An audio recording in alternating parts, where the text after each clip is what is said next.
Night, a carnival on the edge of town that no one remembered arriving. Bright lights and haunting music lured in visitors. Amy and her friends decided to explore it, excited by the strange rides and games. But as the night went on, they realized something was wrong. The rides operated without attendants, the food tasted like ash, and the other patrons had hollow, glowing eyes. Amy tried to leave, but every exit led her back to the carousel. Her friends vanished one by one, their laughter replaced by screams. The next day, the carnival was gone, leaving only Amy's shoe in the empty field. The old factory had been abandoned for decades, its shadows thick with dust and memories. When Mia stumbled upon a half-hidden entrance in the ground, curiosity pulled her in. The air was cool and stale, thick with an unsettling silence. As she ventured deep, the faint sound of dripping echoed in the distance. Her flashlight flickered, casting eerie shapes on the crumbling walls. Each step seemed to provoke the darkness, filling her with a sense of dread. Suddenly, the echoes began to shift, whispers that felt almost familiar, as if someone was calling her name. "Mia, come closer." Heart racing, she pressed on, convinced it was her brother, lost in the depths years ago. The voices grew louder, more insistent, leading her down a narrow passage. She called out, but her words swallowed by the darkness. At last, she reached a small chamber, and the whispers stopped. A chill ran down her spine as she realized she wasn't alone. Shadows writhed along the walls, forming the shape of her brother, eyes hollow and pleading. But as she reached out, a cold hand gripped her ankle, pulling her down into the abyss where the echoes now belonged to her. When the Hargraves moved to Maple Street, they expected a peaceful life. The neighborhood was quiet, with perfectly manicured homes and neat gardens. Yet something was off. No sounds of children playing, no neighbors chatting, just a deep, unnerving silence. Days passed, and the Hargraves noticed that no one ever ventured outside. The curtains in every house remained drawn, and the streets stayed empty. Curiosity turned to unease as they realized they never saw a single neighbor. One evening, a low hum filled the air, coming from the house at the end of the street. The Hargraves, compelled by an odd pull, approached. The door creaked open when they tried it, and inside the air was heavy, stagnant. The walls were lined with photos, but every face was blurred, erased from existence. A sound emerged from the basement, a slow, rhythmic thumping. Against their better judgment, they descended the stairs. In the dim light, they saw rows of empty chairs, all facing a broken TV screen. The screen flickered, displaying one word, "Watch." The truth hit them all at once. The neighbors hadn't left. They had been replaced. Their memories, their lives, all absorbed by something darker. As the Hargraves turned to flee, the basement door slammed shut. The word flashed again on the screen, "Watch," and the hollow residents of Maple Street waited. In the dim light of her attic, Sarah discovered an ornate, locked box, its surface etched with intricate symbols that seemed to writhe under her gaze. The key was nowhere in sight, yet a whispering urge gripped her heart. She could feel a presence, an awareness that something was waiting just beneath the surface. Ignoring her better judgment, she pried it open with a crowbar, the metal screeching in protest. As the lid creaked ajar, an icy gust swept through the room, snuffing out her lantern and plunging her into darkness. A rush of shadows coiled around her ankles, seeping from the box, forming grotesque shapes that danced menacingly. Panic surged within her. The air became thick with a suffocating dread. Then, from the depths of the box, a voice croaked, low and raspy. "You've let me out." Heart pounding, she stumbled backward, the realization dawning. The box contained not treasure, but a malevolence she had unleashed. The shadows lunged, coiling tightly around her, and in a twisted final moment, her scream echoed, swallowed by the consuming dark. The box slammed shut, waiting, once again, for the next curious soul. Emily found the amulet buried in the garden, its surface shimmering with an otherworldly glow. Intrigued, she slipped it around her neck, unaware of its sinister history. A whisper echoed in her mind, promising a wish for every thought. Skeptical yet curious, Emily closed her eyes and wished for her ailing mother to recover. The next morning, her mother appeared vibrant and healthy, a joy that quickly turned to dread as the amulet pulsed against her chest. Days passed, each wish granted, a promotion, newfound beauty, even the return of lost friends. But with every wish, something was stolen from her, An old photograph of her mother, the laughter of her friends, the spark in her own eyes dimming. Desperate, Emily wished to understand the amulet's true nature.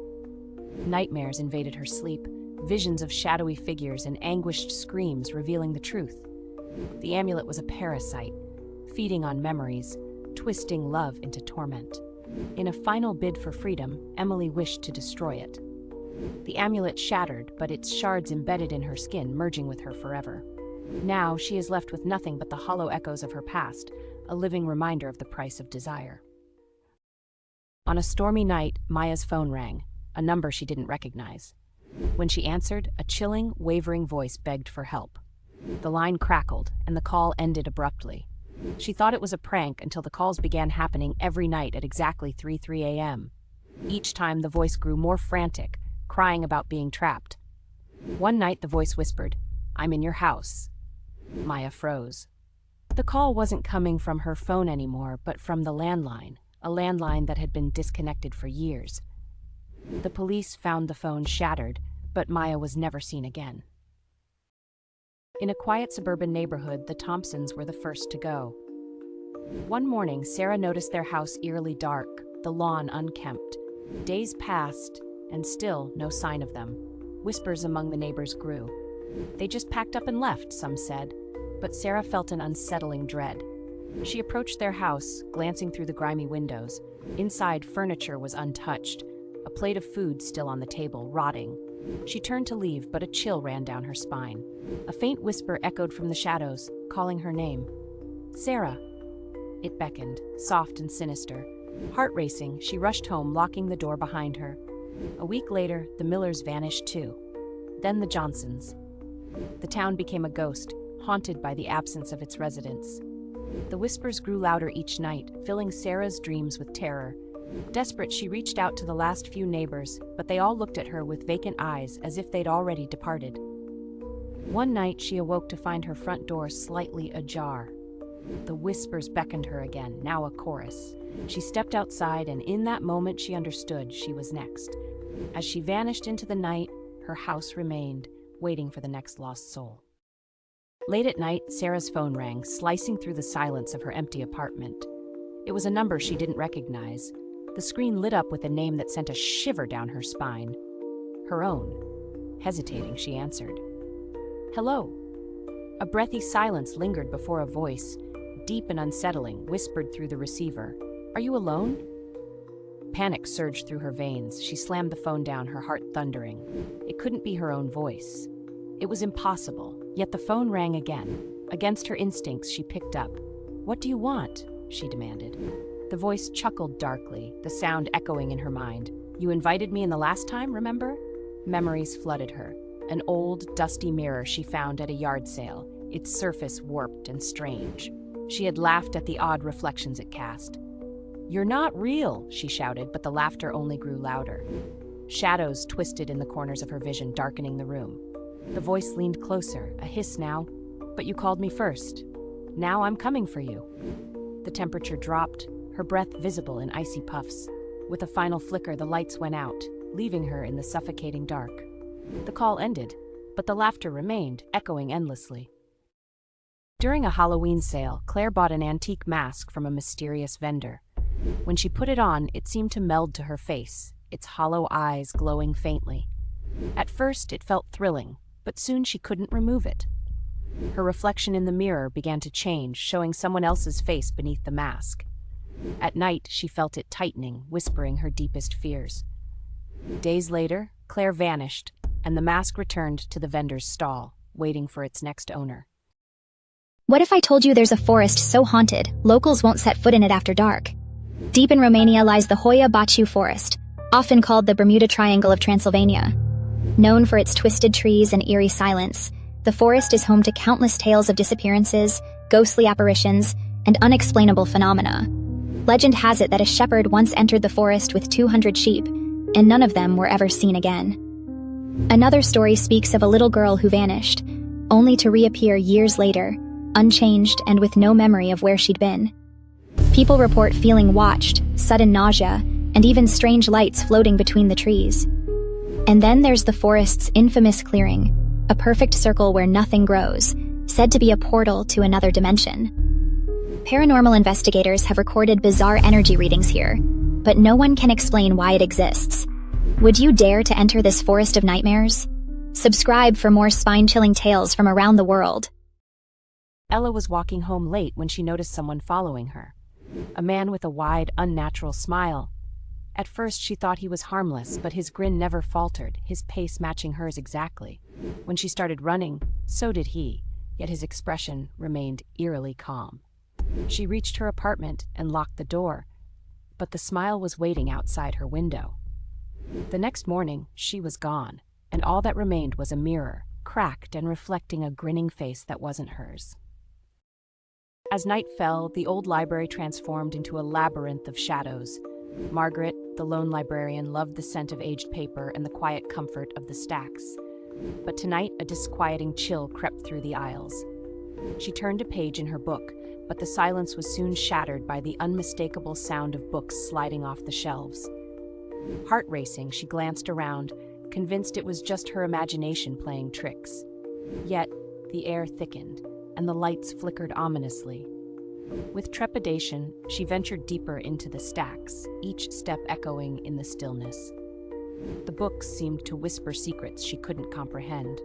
An unsettling sensation gripped her as she noticed volumes rearranged, titles she never placed there.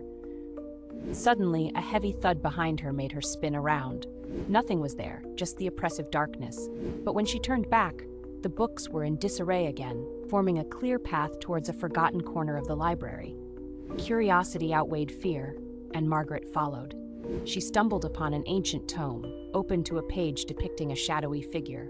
Her blood ran cold as she felt cold breath on her neck, realizing too late that she was never alone in the library. In a small town, there's a staircase in the woods that's been there as long as anyone can remember. It's pristine, with no sign of wear or connection to any building. The locals warn against climbing it, but thrill seekers can't resist.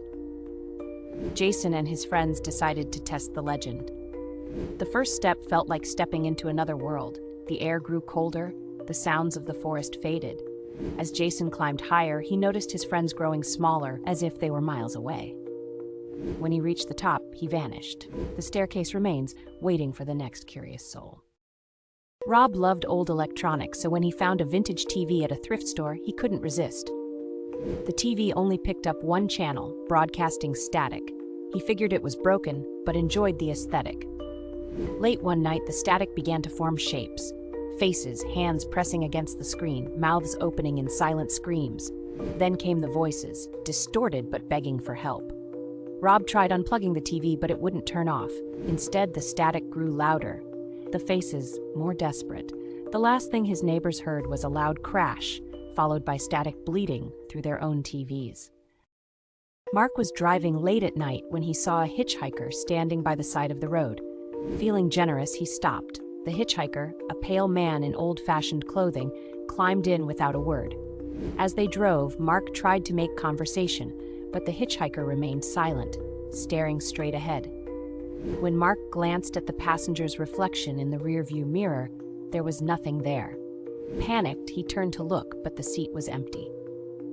The car swerved off the road, and when the police arrived, they found only Mark, his eyes wide with terror, mumbling about a man who wasn't there. When Marie inherited her grandmother's old camera, she discovered a peculiar photograph hidden in the back of the dusty case. It depicted a hauntingly beautiful landscape bathed in twilight, yet something felt off. As she examined the image more closely, she felt an overwhelming sense of dread. Every night, the photograph would change, revealing something darker and more sinister. On the first night, a shadowy figure appeared in the corner, barely visible but unmistakably watching. The second night, the figure grew larger, its grotesque face emerging from the darkness. By the third night, twisted trees surrounded the figure, their gnarled branches reaching out like claws. Each morning, Marie awoke to a new horror. She tried to destroy the photograph, but it always reappeared, as if it had a will of its own. On the fourth night, the figure stepped out from the shadows entirely, its eyes locked onto hers. Heart racing, Marie realized the horrifying truth. The photograph wasn't merely changing, it was a countdown. As she trembled in fear, the creature whispered her name, The camera clicked, capturing her final moment before darkness consumed her. The next day, a new photograph emerged. This time it was of Marie, smiling, with the figure lurking behind her. What if I told you about a creature that doesn't just stalk its prey, but becomes their shadow? In the remote villages of North India, there's a chilling legend of the Andhera Jagran, or the Darkness Stalker, a sinister being that thrives in the twilight hours. The Andhera Jagran is said to attach itself to a person by merging with their shadow, invisible to the naked eye. It waits patiently, feeding on their energy until the victim grows weak, pale, and collapses.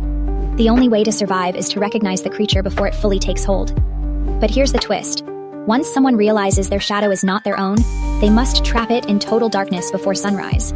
If they fail, the creature consumes not just their life, but their identity, leaving behind an empty shell of a person, forgotten and unrecognizable.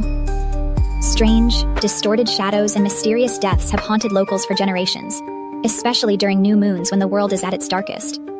Is this a warning to respect the unseen forces of the night, or does the Darkness Stalker still roam, silently waiting for its next victim? What if I told you there's a creature lurking in the Congo swamps, a dinosaur-like beast known as Mokele Mbembe? This legendary giant, often described as a long-necked sauropod, has haunted local folklore for centuries. The origins of this tale stem from the indigenous peoples, who claim encounters with the creature as far back as the 18th century. Explorers and scientists have reported sightings, but no definitive evidence exists. The swamps, rich in biodiversity, become a perfect hiding ground for this elusive entity. Some believe it's a remnant of a prehistoric era, while others argue it symbolizes nature's untamed spirit. Dare you venture into its territory? Subscribe for more chilling tales. The Bennett family was ecstatic to move into their newly renovated Victorian home. It had charm, space, and just enough creaks in the floorboards to feel nostalgic. Among the rooms was a locked door at the end of the upstairs hallway. The realtor claimed it was a storage room with no key. Curiosity grew. Weeks passed, and strange noises started coming from behind the door. Soft scratching, faint whispers, and sometimes what sounded like a child laughing. Convinced it was just an animal trapped inside, the Bennetts hired a locksmith. When the door creaked open, they found a small, dusty bedroom. Toys were scattered on the floor, and the wallpaper was peeling, revealing a name etched repeatedly beneath it: Lila. Their daughter Emily grew obsessed with the room, spending hours talking to someone they couldn't see. She insisted Lila was her new friend. At first, they dismissed it as imagination, but when Emily began waking with scratches on her arms, they grew concerned. One night, a loud crash from the locked room jolted them awake. Rushing inside, they found Emily sitting in the dark, smiling. "Lila says you can stay," she whispered. Behind her, the wallpaper peeled away, revealing hundreds of names scratched into the walls. The last name was Bennett. The door slammed shut, and no one heard from the family again. Weeks later, a new family toured the house. The realtor smiled and gestured at the locked door. "Just a storage room," she said. Emma found the doll in her grandmother's attic, its porcelain face cracked, but its eyes eerily lifelike. It seemed to whisper at night, but Emma dismissed it as wind through the old house. One night, she woke to find the doll sitting on her chest, its tiny hands clutching her throat. "Play with me," it whispered. She threw it into the fireplace, but the flames didn't consume it. Instead, the doll stood up, its cracked smile widening. The next day, Emma's parents found her room empty, except for the doll, perfectly pristine. The Wright family was excited to move into their new home, nestled in the quiet hills. The house on Hollow Ridge was everything they wanted: spacious, secluded, and surrounded by nature. But from the moment they arrived, a sense of unease settled over them. The neighborhood was strangely still. The other houses were pristine, but not a soul was ever seen. No one walked their dogs, mowed their lawns, or even waved from the windows. The Wrights assumed it was just a peaceful area, but the silence quickly became oppressive. Days passed and the stillness continued. One evening, as dusk settled, the family noticed an old lantern glowing faintly in the window of the house next door. Intrigued, they walked over. The door creaked open, and they stepped inside. The house was perfectly maintained but cold, as if abandoned for years. A feeling of dread washed over them as they moved deeper into the house, drawn toward the basement. They opened the door and descended into the darkness, only to find an empty room with a single wooden chair in the center. On the walls were countless portraits, but each face had been scratched out, leaving only blank eyes staring back at them. Suddenly, the door slammed shut, trapping them inside. A whisper echoed from the shadows, "You're home now." The Wrights turned to flee, but their own faces were now among the portraits on the walls. Hollow Ridge had claimed them, just as it had claimed the others before them. In an abandoned mansion, Max discovered a painting of a woman whose eyes seemed to follow him. Intrigued, he took it home. That night, he heard footsteps in his hallway and found the painting hanging above his bed, though he'd left it in the living room. The woman in the portrait now had a faint smile, and her hand seemed to reach out of the frame. By morning, Max was gone, his face now part of the painting, while the woman's smile widened. Driving home late at night, Paul took a shortcut through a desolate stretch of road. After hours of driving, he realized he hadn't seen any signs or landmarks. The road seemed endless. His gas gauge neared empty, and his phone had no signal. He turned around, but the scenery remained the same: pitch-black trees and a winding road. Exhausted, he pulled over and fell asleep. When he woke up, he was in his bed, his car keys on the nightstand. But his car was never found, and Paul never took that shortcut again. Sarah had always felt uneasy in her grandmother's old house, an eerie structure that groaned like a living thing. With its warped door and dusty corners, had long been a source of frightful stories. One stormy night, a thunderclap jolted her awake, and she heard it, a faint whispering, as if someone was beckoning her from above. Heart racing, she tiptoed across the creaking floorboards, the whispers growing clearer, almost urgent. "Come up, come play," they lured. Against her better judgment, she reached for the attic door, twisting the rusty knob as it creaked open. The air inside was thick, stale, and heavy. Shadows danced in the dim light of her phone. The whispers became frantic, echoing off the walls, a cacophony of voices pleading and mocking. Suddenly, a cold breeze swept through, extinguishing her light. The whispers turned into anguished screams surrounding her, enveloping her in darkness. Panic surged as she stumbled back, her heart pounding. But as she turned to flee, she felt a hand, icy and unforgiving, grasp her wrist. The whispers fell silent, the attic door slammed shut, and Sarah was never seen again, a lost voice among the shadows. The Carters moved into the old farmhouse on Willow Lane, enchanted by its rustic charm. The neighbors avoided discussing its history, offering only one warning: keep the barn locked at night. At first, life was peaceful, but one evening, a faint light appeared in the barn, a lantern flickering in the darkness. John Carter went to investigate and found the barn door ajar. Inside, the lantern hung from a beam, swinging gently. Beneath it, a mound of freshly turned dirt caught his eye, though nothing seemed out of place. The next night, the lantern returned, swaying violently. Footprints led from the barn to the woods, but no one had been there. Soon, whispers began at night, faint but clear: leave. Their daughter, Sarah, started sleepwalking, always toward the barn. One stormy night, she disappeared. They found her inside, digging frantically at the dirt pile with her bare hands. When they pulled her away, she whispered, "He's waiting." Beneath the dirt, they uncovered a rotted wooden box containing human bones and a rusted lantern. The whispers stopped briefly, but shadows began creeping into the house. By dawn, the Carters fled the farmhouse, abandoning everything. That night, the lantern's glow returned, patiently waiting for its next visitors. In the cobwebbed corner of her late grandfather's workshop, Mia discovered an ornate music box, its wood chipped, and the figurine of a ballerina, missing an arm. Curious, she wound it up, and a haunting melody filled the air, discordant yet strangely hypnotic. What Mia didn't realize was that the music box once belonged to a girl named Celeste, who died tragically on the night of her final ballet performance. As the days passed, the music box would play on its own, its eerie tune echoing through the house. Mia began to notice fleeting glimpses of a figure in a tattered ballet costume reflected in mirrors and windows. She found herself inexplicably drawn to dance, her movements mirroring routines she'd never learned. One night, Mia awoke to find her feet blistered and bruised as though she'd been performing for hours. Desperate for answers, Mia uncovered an old newspaper clipping. Celeste's life was cut short in a tragic fall after someone sabotaged her performance. The music box, cursed by Celeste's unfulfilled dreams, ensnared those who touched it, forcing them to complete her final dance. Terrified, Mia tried to return the box to the workshop, but it followed her, always reappearing at her bedside. The final time she wounded it, the melody grew deafening, and Celeste's figure materialized, whispering, "You'll dance for me forever now." Mia's screams were lost in the swirling music as the world faded into shadow. While exploring the storage room of her new home, Claire uncovered an antique mirror framed in tarnished silver, its surface slightly warped. Fascinated, she hung it in her bedroom, unaware of the stories tied to it. The mirror had once belonged to a recluse named Eliza, who disappeared without a trace, leaving behind whispers of a cursed reflection that consumed her. At first, the mirror seemed ordinary, but soon Claire noticed oddities.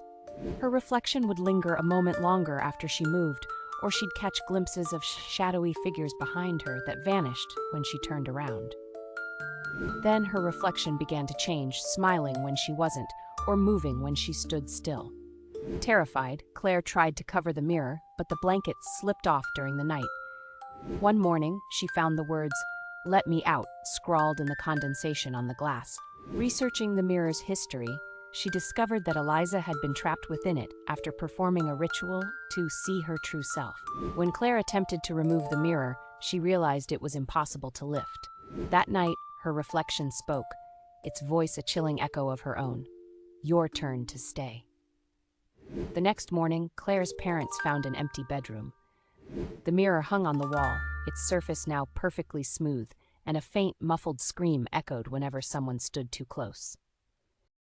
In the dusty attic of her grandmother's house, Lily stumbled upon an old doll, its porcelain face cracked, yet eerily beautiful. Intrigued, she brought it down to her room, unaware of its dark history. The doll once belonged to a girl named Evelyn, who mysteriously vanished one stormy night, leaving behind whispers of a jealous spirit. As Lily played with the doll, strange occurrences began. Shadows darted across her walls, and chilling whispers echoed in the silence. One night, she awoke to find the doll sitting upright at the end of her bed, its glassy eyes seemingly fixated on her.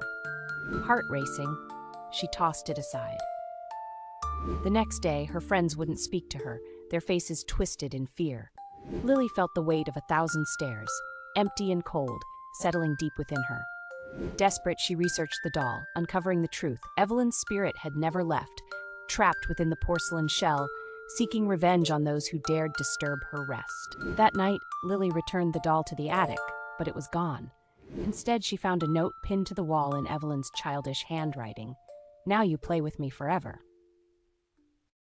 In the cluttered attic of her aunt's Victorian home, Sophie uncovered a faded carnival mask, its once vibrant feathers now brittle, and its painted smile cracked. Something about the mask compelled her, and she brought it to her room as a quirky decoration. Little did she know, the mask belonged to a performer named Margo, who disappeared during a masquerade decades ago, leaving behind rumors of a sinister obsession. The moment Sophie hung the mask on her wall, strange things began happening. At night, muffled giggles filled her room, and faint music played as if from a distant ballroom.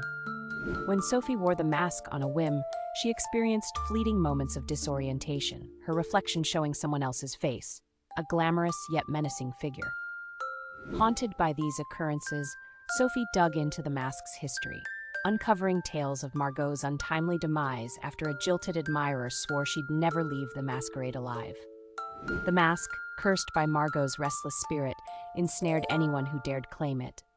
One evening, Sophie awoke to find herself dressed in an old-fashioned gown, the mask fixed to her face. Her reflection now stared back with Margot's mocking smile. Sophie tried to destroy the mask, but it always reappeared, and every morning she found herself more and more like Margot. The final message, scrawled on her bedroom wall in lipstick, sealed her fate. The show must go on. In the dim light of her attic, Clara discovered an old, dust-laden camera, its leather strap cracked with age. Intrigued, she decided to test it out, keen on capturing memories of her quiet home. After a few trial shots, she turned to her reflection in the attic mirror. As she pressed the shutter, a strange sensation prickled her skin. The flash illuminated the corner of the attic, where shadows twisted unsettlingly. Brushing it off as her imagination, she continued snapping pictures, each click echoing in the stillness. Later that evening, Clara developed the photos, her anticipation mounting. But when the images emerged, her heart dropped. In every shot, lurking behind her were figures, pale, twisted shapes that seemed to leer at her. Panic set in as she realized that in the last photograph, one figure was closer, its eyes glinting with malice. That night, she heard a whisper, a raspy voice calling her name, growing louder until it filled her head. The next day, Clara vanished without a trace. The camera remained, the last photograph still hanging in the air, waiting for another unsuspecting soul to discover its sinister secret. While cleaning out the cluttered basement of her family's century-old manor, Clara discovered an antique locket resting inside a cracked jewelry box. Tarnished yet alluring, the locket seemed to call to her. Curious, Clara opened it, revealing the sepia-toned portrait of a young girl with sorrowful eyes. What she didn't know was that the locket once belonged to Isabella, a child who vanished under mysterious circumstances long ago, leaving whispers of betrayal and rage. Clara began wearing the locket, unaware of the curse it carried.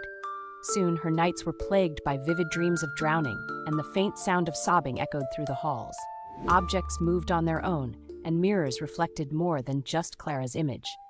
One evening, she woke to find water pooling around her bed, and Isabella's voice pleading, "Save me." Panicked, Clara sought answers, uncovering a tragic story of jealousy and murder. Isabella's spirit, bound to the locket, sought not just justice but company in her eternal misery. When Clara tried to return the locket to its resting place, she found it tightly clasped around her neck, the clasp broken and immovable. That night, she found a single message etched into her bathroom mirror. "You're mine now." In the heart of a forgotten cemetery, a young boy named Eli stumbled upon a grave overgrown with brambles. The name was barely legible, etched into crumbling stone: Abigail. Intrigued, he knelt down, brushing away dirt, when a soft whisper filled the air. "Help me," it pleaded, sending shivers down his spine. Eli glanced around, but the cemetery was empty, save for the rustling leaves. Compelled, he pressed his ear against the stone. "They won't let me go," the voice lamented, sending his heart racing. Each day after school, Eli returned to the grave, drawn by the whispers that grew more frantic. "Dig. Find me," it urged, as if urging him to uncover long-buried secrets. His friends warned him to stay away, but the allure of the voice consumed his thoughts. One fateful evening, driven by a mixture of dread and curiosity, Eli brought a small shovel. As he dug, the soil felt unnaturally cold. Suddenly, the ground shifted, and Eli's hands brushed against something slick. Panic surged. He unearthed a small, hollow casket. When he opened it, he screamed as a shriveled hand grasped his wrist, pulling him into darkness. The whispers ceased, and the cemetery fell silent, waiting for the next curious soul. In a dusty attic, Sarah found an old porcelain doll, its painted eyes glinting mischievously in the dim light. Intrigued, she took it home, thinking it would make a perfect gift for her younger sister, Lily. That night, as the house settled into silence, Sarah heard a soft voice drifting from the doll. "Help me," it whispered, sending chills down her spine. Dismissing it as her imagination, she fell into a restless sleep, the doll perched ominously on her bedside table. The next day, Sarah noticed oddities.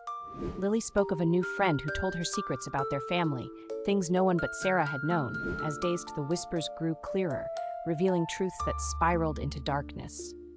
The doll shared the tale of a girl named Eliza, who had gone missing decades ago, a girl who had once owned a similar doll. One stormy night, Sarah awoke to find the doll gone. Panic surged as she rushed to Lily's room, only to discover her sister was missing too. In her place was the doll, now with eyes that seemed to glimmer with malicious glee. The last whisper echoed in Sarah's mind, "You'll find her where I once was lost." The attic door creaked open, inviting her into the darkness. Every night, the light in the old hallway flickered, casting long, dancing shadows that twisted across the walls. Clara had grown accustomed to it, dismissing it as a mere electrical fault. But tonight felt different. The air was thicker, charged with an unsettling energy. As she passed the doorway, the light dimmed, and a shape seemed to flicker just at the edge of her vision. She halted, heart racing, peering into the darkness. Nothing moved, yet she felt a presence behind her. She spun around, but the hallway was empty. Shaking off the feeling, Clara returned to her room. The flickering resumed, more insistent now. Each pulse of light revealed the outline of something, tall, slender, and impossibly still. She grabbed her phone, the screen illuminating the room, and cautiously stepped back into the hallway. The light was brighter now, almost blinding, and as it flickered, the shape morphed, growing closer with each pulse. In an instant, the light went out, plunging her into darkness. Clara was frozen, terror gripping her as she felt cold breath on her neck. The moment the light flickered back on, she gasped, realizing she was not alone.